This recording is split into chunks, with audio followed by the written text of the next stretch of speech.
یہ ماتم کی صدا زندہ رکھے گی.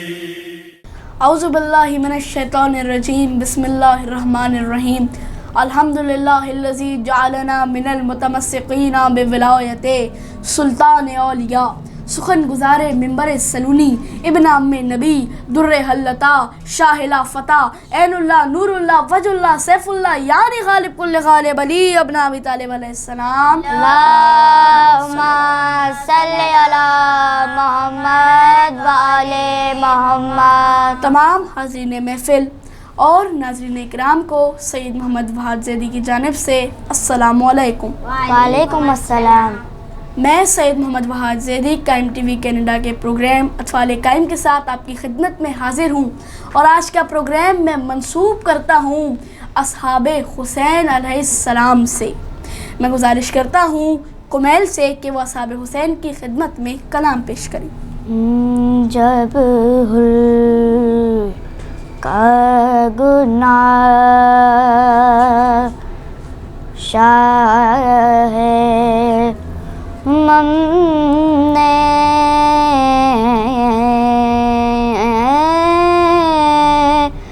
بخشا،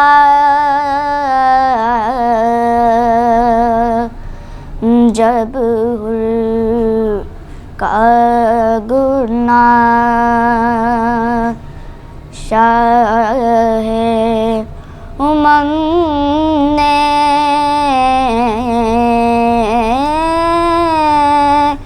بخشا، قطرے کو شرف بحر کرم نے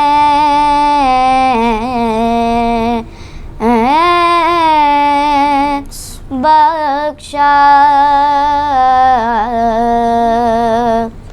قطرے کو شرف بحر کرم نے بخشا، گردوں سے ندائی کے ایسے نبی، گردوں سے ندائی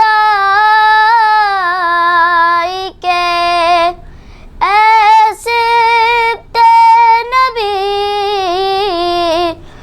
بخشا جسے تو نے اسے ہم نے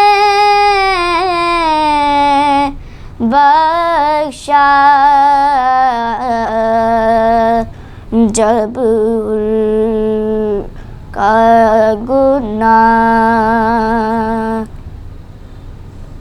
جناب حبیب کی کیا فضیلت ہے؟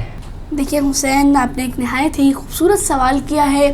تاریخ بتاتی ہے کہ جناب حبیب علیہ السلام مولا حسین کے بچپن کے دوست تھے، اور ایک واقعہ ہے کہ بچپن میں کیونکہ جناب حبیب مولا حسین کے بہت قریبی دوست تھے، اور جہاں سے مولا گزرتے آپ ان کے قدموں کی خاک اٹھا کے چومتے تھے، اس کے بوسے لیتے تھے.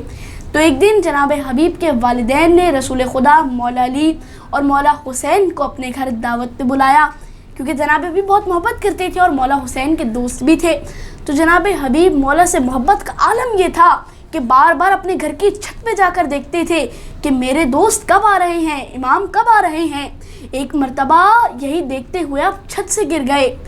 تو جب آپ کے والدین نے دیکھا تو دیکھا کہ آپ اب زندہ نہیں ہیں، تو آپ نے سوچا کہ ہم نے انہیں دعوت پہ بلایا ہوا ہے، تو آپ نے جناب حبیب کو ایک حجرے میں رکھ دیا. میرا سلام ہو ایسے والدین پر کہ جب بیٹا مر جاتا ہے تو سوچتے ہیں کہ ہمارا بیٹا مر گیا، واہو بکا کرتے ہیں، لیکن یہاں انہوں نے مولا حسین کو، مولا علی کو، رسول خدا کو دعوت دی ہوئی تھی، اس لیے انہوں نے جناب حبیب کے لاشے کو ایک حجرے میں رکھ دیا. جب مولا حسین، رسول خدا اور مولا علی گھر میں پہنچے تو مولا حسین نے پوچھا کہ میرے دوست کہاں ہیں. بتایا کہ باہر کھیل رہے ہوں گے، ابھی آتے ہوں گے.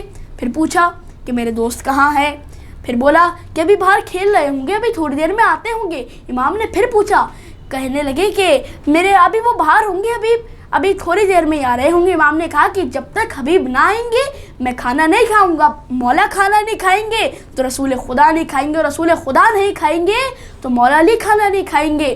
تو بالآخر جناب حبیب کے والدین نے مجبور ہو کر بتا ہی دیا کہ جناب حبیب چھت سے گر چکے ہیں اور وہ اس دنیا میں اب نہیں رہے. تو مولا نے فوراً اپنی صدا بلند کی کہ حبیب جہاں بھی ہو فوراً آؤ, تمہارے زمانے کا امام تمہیں صدا دے رہا ہے. تو فوراً جناب حبیب لبیک یا حسین کی صدا بلند کرتے ہوئے مولا کی خدمت میں آ گئے. تاریخ بتاتی ہے کہ کربلا کے میدان میں بی بی زینب نے مولا حسین سے کہا تھا کہ جب ہر جانب سے چاروں جانب سے مولا پہ حملے ہو رہے تھے تو بی بی زینب فرماتی ہیں کہ بھیا کیا آپ کا کوئی دوست نہیں ہے کہ جسے آپ خط لکھ کے بلا سکیں؟ تو مولا فرماتے ہیں کہ ہاں ایک دوست تو ہے, اس کا نام حبیب ہے, کوفے میں رہتے ہیں. اب مولا نے جناب حبیب کو ایک خط بھیجا. جب جناب حبیب کے پاس وہ خط پہنچا, آپ نے خط کو کھولا. اس وقت آپ کھانا کھا رہے تھے, آپ نے خط کو پڑھا تو اس میں لکھا ہوا تھا کہ اے حبیب, مجھے کربلا کے میدان میں دشمنوں نے گھیر لیا ہے اور چاروں جانب سے حملے کر رہے ہیں. میں چاہتا ہوں کہ تم میرے پاس آؤ اور میری کچھ مدد کرو, اگر نہیں تو پھر روز قیامت کے دن ملاقات ہوگی. اب جب جناب حبیب نے خط سنا تو آپ کچھ سوچ میں پڑ گئے. آپ کی زوجہ پہنچی, پوچھا کہ کیا ہوا ہے حبیب, کیا مسئلہ ہے, اس طرح پریشان کیوں ہوں؟ تو جناب حبیب نے سارا ماجرا بتایا کس طرح مولا کا خط آیا ہے. تو آپ کی زوجہ فوراً فرمانے لگیں, اپنی چوڑیاں اتاری جناب حبیب کے ہاتھوں میں دی اور کہنے لگیں کہ حبیب اگر تمہیں موت ڈرا رہی ہے اور تمہیں میدان میں جانے سے ڈر لگ رہا ہے تو یہ چوڑیاں پہن کر تم گھر میں بیٹھ جاؤ, میں خود گھوڑے پہ بیٹھ کر اپنے امام کی نصرت کو جاتی ہوں. تو جناب حبیب کہنے لگے کہ میں تو صرف تمہیں دیکھ رہا تھا کہ تمہارا کیا خیال ہے. اب جناب حبیب نے فوراً اپنی تلوار اپنی کمر پہ لگائی اور فوراً باہر پہنچے جہاں ان کا غلام ان کا گھوڑا لیے کھڑا تھا. آپ نے دیکھا کہ آپ کا غلام اس گھوڑے کی باہوں میں باہیں ڈال کر کہہ رہا ہے کہ اے میرے گھوڑے, اے میرے آقا کے گھوڑے, اگر میرے آقا میرے مولا کی نصرت کو نہ گئے تو میں خود تجھ پہ سوار ہو کر کربلا کے میدان میں ان کی نصرت کو پہنچ جاؤں گا. جناب حبیب رو پڑے کہ ان کے مولا پر, ان کے دوست پر یہ وقت آ گیا ہے کہ اب غلام تک ان کی نصرت کے لیے تیار ہو رہے ہیں. تو آپ فوراً اپنے گھوڑے پہ سوار ہوئے اور کربلا کے میدان میں پہنچ گئے. اور یہ جو اصحاب حسین ہے اس میں صرف جناب حبیب نہیں ہے بلکہ اور بھی بہت سے ثواب ہیں, بہت سے اصحاب ہیں جن کی کافی فضیلت ہے. بہت سے ایسے اصحاب ہیں کہ جنہیں خط لکھ کے بلایا جیسے جناب حبیب. بہت سے ایسے اصحاب ہیں کہ جو آپ کے کردار کو دیکھ کر متاثر ہوئے اور آپ کی فوج میں شامل ہو گئے, جیسے وہاب قلبی. وہاب قلبی عیسائی تھے, نصرانی تھے اور آپ کی نئی نئی شادی ہوئی تھی, نئے نئے دھلا تھے. اب راستے میں آپ نے مولا حسین کو دیکھا, مولا حسین کے عمل کو دیکھ کر آپ ان پر فدا ہو گئے اور ان کی فوج میں شامل ہو گئے. اور آپ کی والدہ پر بھی سلام ہے کہ جب آپ کا سر آیا تو آپ نے اس سر کو پکڑا اور عمر سعد کی طرف یہ کہتے ہوئے پھینکا کہ جو چیز ہم حسین پر صدقہ کر دیں اسے واپس نہیں لیتے. اور بہت سے مولا کے ایسے بھی صحابی ہیں جو مولا کے ساتھ کربلا کے میدان میں تھے کہ جو مولا علی کے صحابی بھی تھے, رسول خدا کے صحابی بھی تھے, جناب مولا حسنین کے صحابی بھی تھے. تاریخ بتاتی ہے کہ رسول خدا صلی اللہ علیہ وسلم کے ایک صحابی موجود تھے جناب حارث. کیونکہ رسول خدا اپنی محفلوں میں کربلا کا ذکر کیا کرتے تھے تو آپ کے دل میں یہ خواہش تھی کہ کربلا کا میدان سجے اور میں کربلا کے میدان میں جاؤں اور امام کی نصرت کروں. تو جب آپ کو پتہ چلا کہ امام کربلا کی جانب روانہ ہو چکے ہیں, آپ فوراً اپنے گھوڑے پہ سوار ہوئے اور کربلا کے میدان میں جا پہنچے. اور اس ضعیفی کے عالم میں بھی آپ نے کیا خوب جنگ کی. آپ کی کمر خم ہو چکی تھی, آپ نے اپنی آوا کو اپنی کمر پہ باندھ لیا کہ کہیں کمر جھکنے کی وجہ سے آپ اپنی راہ میں کہیں رکاوٹ نہ بن جائے. آپ نے اپنا رومال نکالا اور اپنی ابروؤں پہ باندھ لیا کہ کہیں ان ابروؤں کی وجہ سے جنگ کے وقت آپ کو مسئلہ نہ ہو. اور آپ نے اس بڑھاپے میں بھی 14 شامیوں کو قتل کر دیا. میرا سوال یہ ہے کہ اصحاب امام حسین کیا ہے؟ اصحاب امام حسین علیہ السلام وہ اصحاب ہیں کہ جو کربلا کے میدان میں آپ کے ساتھ موجود تھے اور انہوں نے آپ کے شانہ بشانہ کھڑے ہو کر یزیدیوں سے جنگ کی. اور یہ وہ صحابی ہیں کہ جن کے بارے میں امام حسین یہ فرماتے ہیں کیسے اصحاب نہ میرے نانا کو ملے، نہ میرے بابا کو ملے، نہ میرے بھائی حسن کو ملے، جیسے اصحاب مجھے ملے ہیں۔ اور جہاں ہم زیارت پڑھتے ہیں اس میں ہم پڑھتے ہیں نا السلام علی الحسین والا علی ابن الحسین والا اولاد الحسین، وہی ہم بلا فصل ان پہ بھی سلام بھیجتے ہیں کہ السلام علی الحسین والا علی ابن الحسین والا اولاد الحسین والا اصحاب الحسین، ہم ان پر بھی سلام بھیجتے ہیں۔ اور ان میں کچھ ایسے بھی ہیں کہ جو جنگ کرنے کا ارادہ نہیں رکھتے تھے، جو نہیں چاہتے تھے، کچھ آپ کے ساتھ پہلے نہیں تھے مگر آپ کے ساتھ مل گئے۔ اس میں بتایا جاتا ہے کہ ان میں ایک زہیر ابن قین بجلی بھی تھے کہ جنہوں نے جنگ جمل میں قسم کھائی تھی کہ اس کے بعد وہ ایسی کسی جنگ کا حصہ نہیں بنیں گے کہ جس جنگ میں دونوں جانب مسلمان ہو، مگر جب امام آپ کے خیمے میں خود آئے تو آپ امام کے ساتھ جانے پہ تیار ہو گئے۔ تاریخ بتاتی ہے کہ امام نے اپنی ان دو انگلیوں کے درمیان جناب زہیر ابن قین بجلی کو انہیں جنت میں ان کا مقام دکھا دیا تھا۔ اور کچھ ایسے اصحاب بھی موجود تھے کہ جو غلام تھے، جیسے جناب جون جو کہ جناب ابو ذر غفاری کے غلام تھے۔ تاریخ بتاتی ہے کہ آپ کو امام جنگ کے لیے اجازت نہ دیتے تھے تو آپ تڑپ کے کہنے لگے کہ امام آپ مجھے اس لیے اجازت نہیں دے رہے ہیں کہ میرے پسینے میں سے بدبو آتی ہے۔ آپ حبشی تھے، آپ بہت حبشی ہوتے ہیں، کالے ہوتے ہیں، تو آپ کے پسینے میں سے بدبو بھی بہت آتی تھی۔ تو آپ کہنے لگے کہ امام آپ مجھے اس لیے اجازت نہیں دے رہے ہیں کہ میرے پسینے میں سے بدبو آتی ہے۔ تو امام نے آپ کو بلاخر اجازت دے دی۔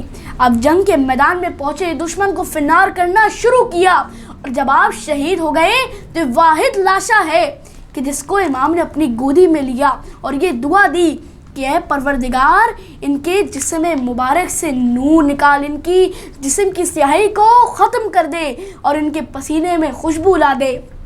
تاریخ بتاتی ہے، امام زین العابدین سے روایت ہے کہ عصر عاشور کے دن جب شام غریبہ آئی تو شام غریبہ میں جہاں اندھیرا ہی اندھیرا تھا وہیں جون کے لاشے میں سے نور آ رہا تھا، اور ساتھ ہی ساتھ پورا کربلا کا جو ریگستان تھا، میدان تھا، وہ خوشبو سے مہک رہا تھا۔ وہ کیسی خوشبو تھی؟ وہ جون کے خون کی خوشبو تھی، وہ آپ کے پسینے کی خوشبو تھی کہ جب جناب جون کا خون بہا تو وہ ایک جگہ جا کے رک گیا تھا، پھر جب امام کا خون بہا تو وہ خون جناب امام حسین علیہ السلام کے خون سے جا کر مل گیا، اور پھر کربلا کا میدان اس خون کی، اس پسینے کی خوشبو سے مہکنے لگا جیسے خوشبو نہ کسی عطر میں ہے نہ کسی پھول میں موجود ہے۔ اب میں گزارش کروں گا ہادی حسن سے کہ وہ اصحاب حسین کی خدمت میں کلام پیش کریں۔ یا حسین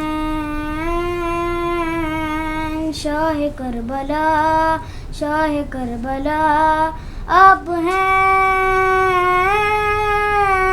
کریم با خدا، کریم با خدا قبول کیجئے میری دعا۔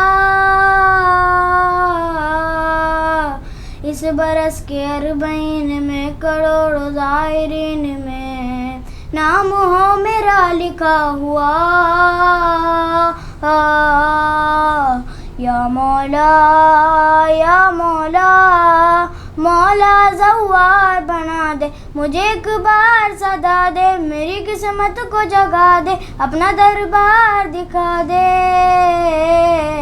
یا مولا، یا مولا، مولا زوار بنا دے، دل میں میری روح میں ارمان بسا ہے، خواب و خیالوں میں میرے کرب و بلا ہے، آنکھوں میں آنسو ہیں، لبوں پر یہ دعا ہے، میرے تڑپنے کی وجہ تم کو پتہ ہے، مجھے ایک بار صدا دے، میری قسمت کو جگا دے، اپنا دربار دکھا دے۔